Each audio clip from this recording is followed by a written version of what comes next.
প্রথমে আপনাকে আর আপনার মাধ্যমে যারা দেখছেন তাদের সবাইকে আমরা বাংলাদেশ পুজো উদযাপন ফ্রন্ট সিলেট জেলা এবং মহানগরের পক্ষ থেকে অভিনন্দন জানাচ্ছি। আপনি একটি চমৎকার প্রশ্ন করেছেন আমাদের লক্ষ্য উদ্দেশ্য। আমরা বাংলাদেশ পুজো উদযাপন ফ্রন্ট সারা বাংলাদেশে আমাদের এই কার্যক্রম চলমান আছে। আমাদের মূল লক্ষ্য উদ্দেশ্য হচ্ছে আমাদের সনাতনী সম্প্রদায়, আমাদের কমিউনিটির যারা নিপীড়িত নির্যাতিত প্রত্যন্ত অঞ্চলে রয়েছে, পাহাড় সমতল সহ সব জায়গায় আমরা সেই সকল সনাতনীদের দিকে আমরা কাজ করব যারা নির্যাতিত নিপীড়িত, তাদের পাশে আমরা সবসময় সেই লক্ষ্য উদ্দেশ্য নিয়েই আমরা আমাদের এই কর্মকাণ্ডটি শুরু করেছি।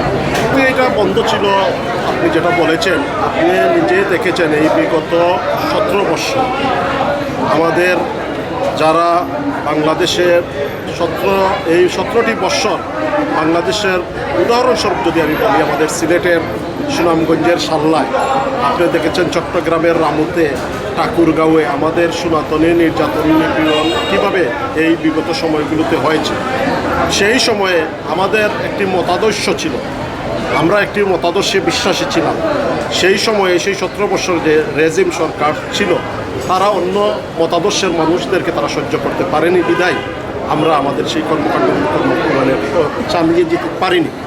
আজকে এই 5 আগস্টের পরে নতুন বাংলাদেশ নির্মিত হয়েছে। আপনি দেখেছেন তরুণ প্রজন্মের হাত ধরে জুলাই আগস্টের পরে এখন আমাদের নতুন সরকার বাংলাদেশ জাতীয়তাবাদী দল বিএনপি, বর্তমানে প্রধানমন্ত্রী আমাদের তারেক রহমান, যেই সরকারের বয়স মাত্র 2 মাস হয়েছে। ইতিমধ্যেই উনি দেখেছেন বাংলাদেশে প্রত্যেক উপাসনালয়ে যারা মসজিদের ইমাম পুরোহিত সহ তাদের জন্য পাতা রেডি করেছেন। এবং আমাদের সনাতনী সম্প্রদায়ের দীর্ঘদিনের একটি দাবি ছিল যে আমাদের পূজায়, দুর্গাপূজায় ছুটির যে বিষয়টা, সেটা আমরা সামনে আনবো। যেহেতু সামনে দুর্গাপূজা আসছে, বিগত যে সরকার ছিল ইউনিট সরকারের সময় একদিন সময় বৃদ্ধি করা হয়েছে। আমরা বিশ্বাস করি জনগণের ভোটের সরকার, বিএনপি সরকার এবং বর্তমান প্রধানমন্ত্রী যিনি তারেক রহমান, তিনি খুবই সকল ধর্মের বিশ্বাসী। উনি সকল ধর্মের মানুষকে বাংলাদেশে সমানভাবে দেখতে চান। আমরা বিশ্বাস করি আমরা আমাদের দাবিগুলো প্রধানমন্ত্রী তারেক রহমানের সামনে আমরা তুলে ধরবো। আমরা বিশ্বাস করি বাংলাদেশ পুজো উদযাপন ফ্রন্টের মধ্যে দিয়ে বাংলাদেশের এই 3 কোটি সংখ্যালঘু সম্প্রদায়ের দাবি আদায়ে বলিষ্ঠ ভূমিকা পালন করে বাংলাদেশ পুজো উদযাপন ফ্রন্ট। এবং এই যাত্রা আজকে সিলেট থেকে শুরু হয়েছে, সেটা সিলেটের মহানগরীর প্রত্যেকটি ওয়ার্ডে, প্রায় 42টি ওয়ার্ডে আমাদের কার্যক্রম পরিধি থাকবে, আমাদের কমিটি থাকবে। মহানগরের মেট্রোপলিটন 6টি থানা রয়েছে, সেই থানাগুলোতে আমরা কমিটি দেব।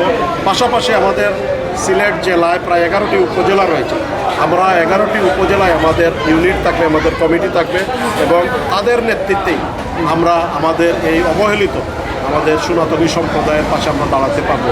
এই বিশ্বাস আমরা করছি এবং আমরা বিশ্বাস করি আমাদের এই কমিউনিটির মানুষের জন্য আমরা আমাদের এই ফ্রন্ট অলরেডি কার্যক্রম শুরু করে দিয়েছি। আমরা আমাদের কার্যক্রম চলমান থাকবে।